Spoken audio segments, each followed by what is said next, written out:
I give this presentation respecting the memory of Victor Lobson, a man of real warmth and openness. I had the privilege of knowing him. As I set out to prepare this presentation, I wondered how I could keep this rather vast entity in a form that would be easy for the listener to follow. I ended up with an index map like this. It seeks to describe the perspectives associated with mineral resources and their use. I will now take you across the route marked with these flags. Let's start from a demand and policy perspective. By the turn of the millennium, there was a declining trend in metal prices for nearly 30 years. It had a major impact on, among other things, to corporate business plans and higher education. The prospect was not a revival of the mineral sector, but rather the idea of moving into an economy maintained by service businesses. Rising demand from Asia quickly changed the direction of development trend. Competition for raw materials intensified, and Europe, that was and still is quite dependent on imported metals, had to act. The launch of the Raw Materials Initiative was a turning point and led to a number of EU-wide and member state-level policy preparations. Global demand for critical raw materials is expected to significantly increase over the coming decades, given their role in the transition to a climate-neutral economy and as key inputs to other advanced technologies. Both the International Energy Agency and the World Bank have recently reported that the accelerated deployment of renewable energy and clean technologies will be materially intensive and will drive demand for minerals and metals globally. Production of key battery minerals such as lithium, graphite, and cobalt will need to increase by nearly 500% by 2050 to meet the projected demand for electric vehicles and stationary energy storage. Supply of critical raw materials has become a strategic matter at a global scale. There have been a number of policy developments at the European level in recent years that are influential to the mineral sector. Just to name a few of those: European Green Deal, New Industry Strategy, and Recovery Fund. And one of the latest events was the release of Critical Raw Materials Action Plan coupled with new Critical Raw Materials Report. This report identifies 30 critical raw materials for the European Union. The European Union has a certain definition how to define critical raw materials. Other regions have their own definitions. Typically, definition is based on economic importance and supply risk. Although different nations or regions may weigh different things, there is one thing that is common for all, and that is the underpinning role of China. With regards to critical raw materials from Finnish point of view, we do have a nice variety of different metals and minerals that you can find from the European Union's list. This is another and more broad illustration of raw materials that were included in the critical raw material assessment. It also shows Finnish production or planned production of raw materials. We will follow the work of the European Union and the Commission and take notice on the results of critical raw material assessment or other main documents when we are developing our national policies. So what happened in a national level after Raw Materials Initiative? Finland was the first member state that released National Mineral Strategy in 2010. Shortly after, government made a report to Parliament on natural resources that just briefly mentioned mineral sector. Better recognition was done in governmental program 2011. Reform of Mining Act was accomplished in same year. Finland's green mining concept was released, which was associated to a large-scale national research and development program. Finnish Network for Sustainable Mining was established in 2014 as one of the outcomes of Extractive Industry Action Plan. Research and Development Plan was launched in 2015, and Invest In type of program and network was established in 2016. Now we have ongoing reform of Mining Act, and we just have released our battery strategy. This strategy aims to strengthen Finland's battery sector ecosystem and boost sustainable low-carbon economic growth in Finland. Battery strategy supports Green Deal aim to make Europe the first climate-neutral continent. Now we move on to the next flag on the index map.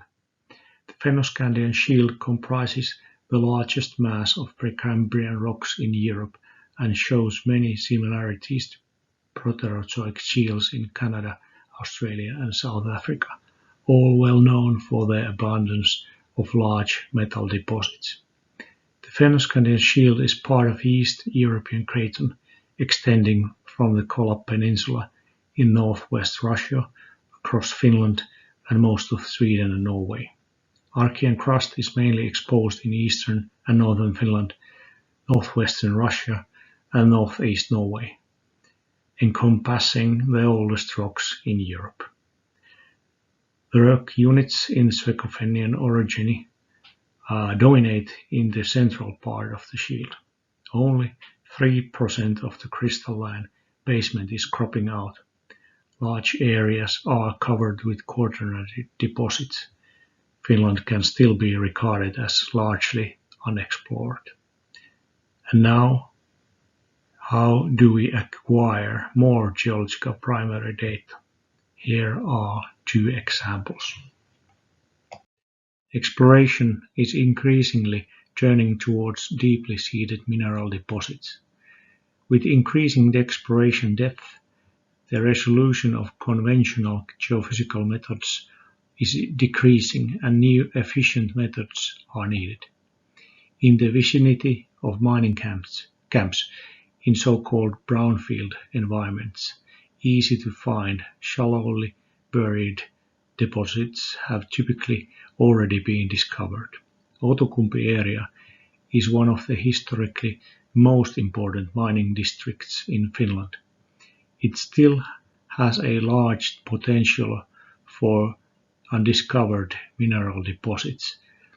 This has been one of the sites where Geological Survey of Finland is doing geophysical methodology development for deep mineral exploration. Another case where GTK is doing methodology development is related to mafic magmatism of Archean age. Based on our magnetic and gravity data, we evidence elongated dike-like anomaly that is concealed with Archean basement rocks. Our modeling suggests the existence of mafic body that could actually be linking two distant regions that have layered intrusions. We wanted to intercept the modeled anomaly with drilling.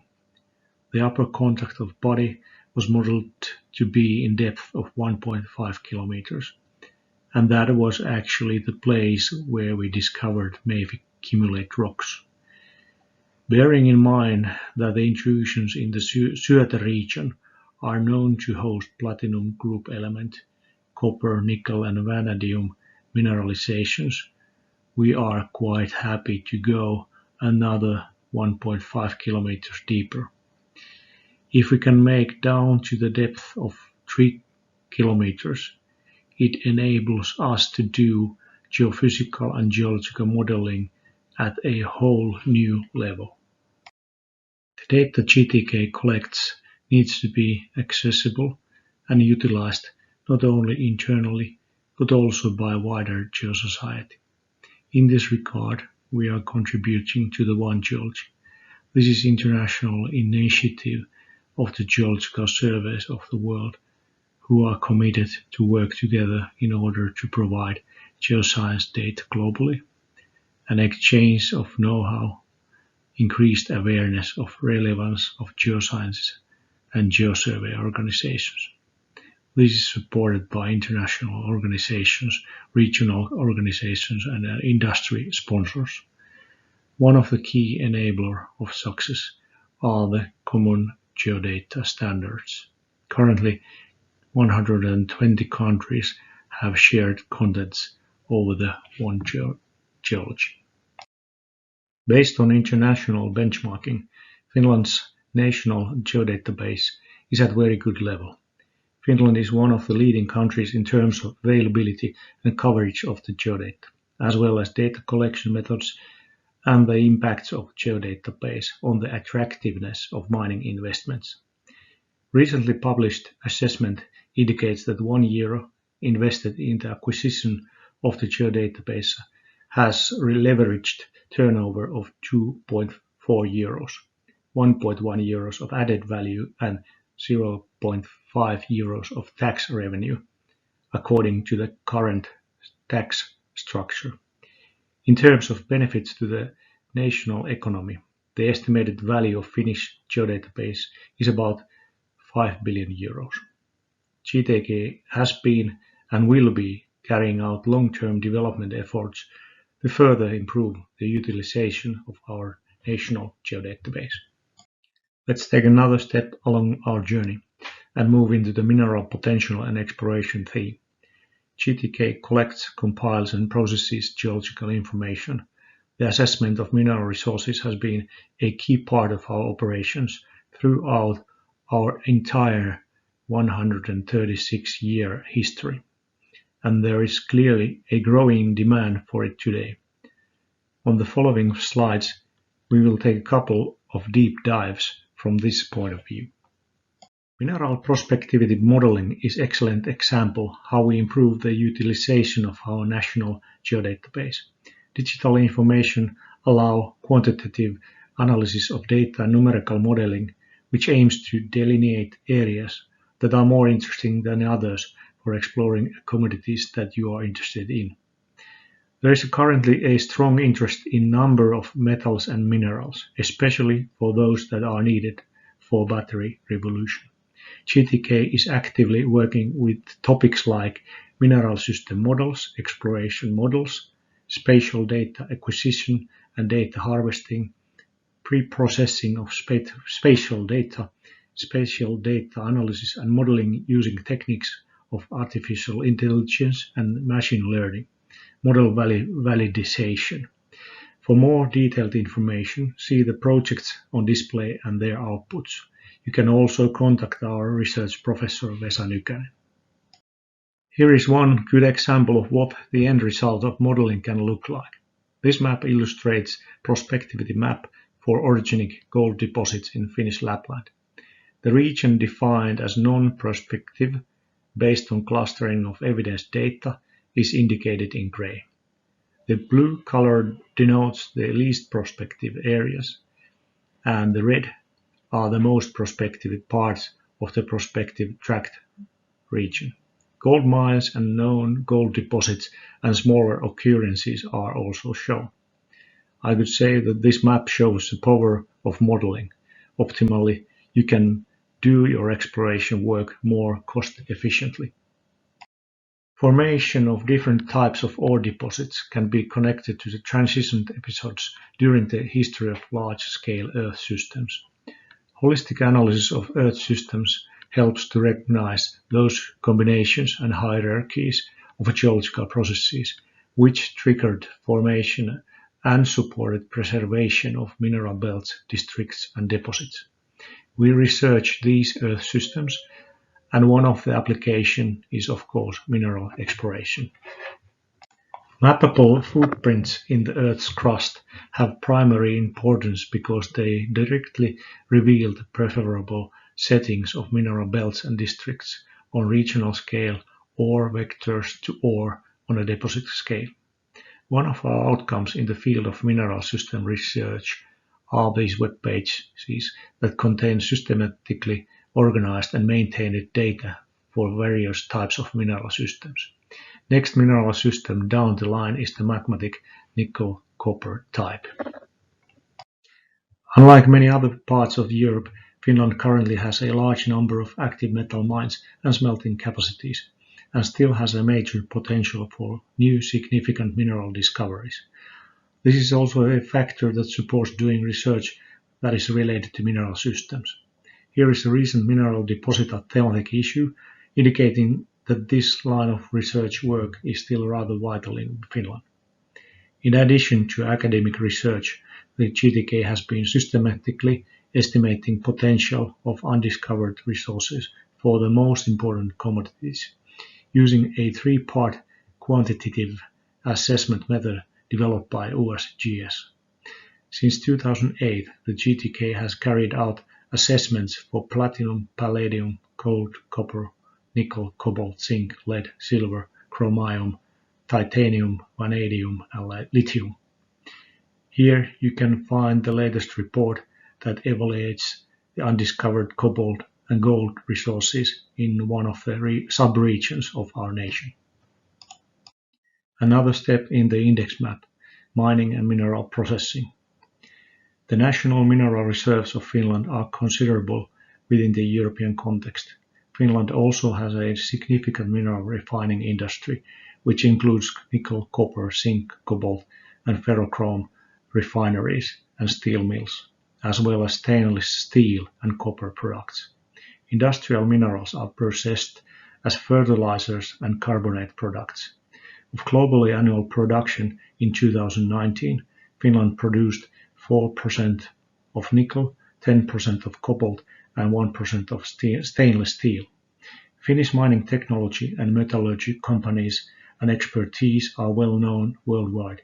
Taken as a whole, the metals and minerals industry cluster accounts over 10% of Finnish exports. As the mined and processed ores evidence in general declining trends of grades, the role of energy and material and water-efficient mineral processing is getting more and more crucial for the feasibility of mining projects. GTK's unique combination of survey organization and mineral processing pilot plant. We will make most out of this.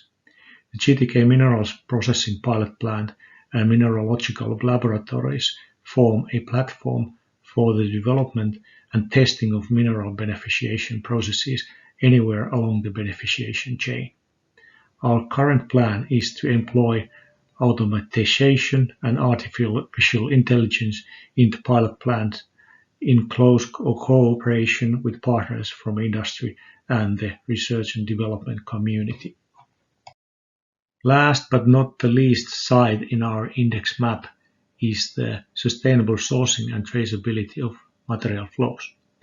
The traceability of raw materials is becoming increasingly important as the raw materials produced by mining industry are required to come from well-known and responsibly operating sources. At present, it is not clear to what extent different analytical methods could be used to verify the origin of metals used in the production of batteries. Batteries may have been manufactured using raw materials from countries or sources where occupational safety and related human rights or environmental issues are not properly addressed. Verification of the origin of metals is important when producing batteries in a sustainable way.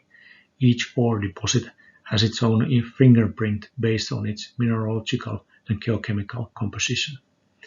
Our project, the sustainable processing and traceability of battery metals, minerals, and materials, aims to identify this fingerprint and investigates its preservation along the value chain.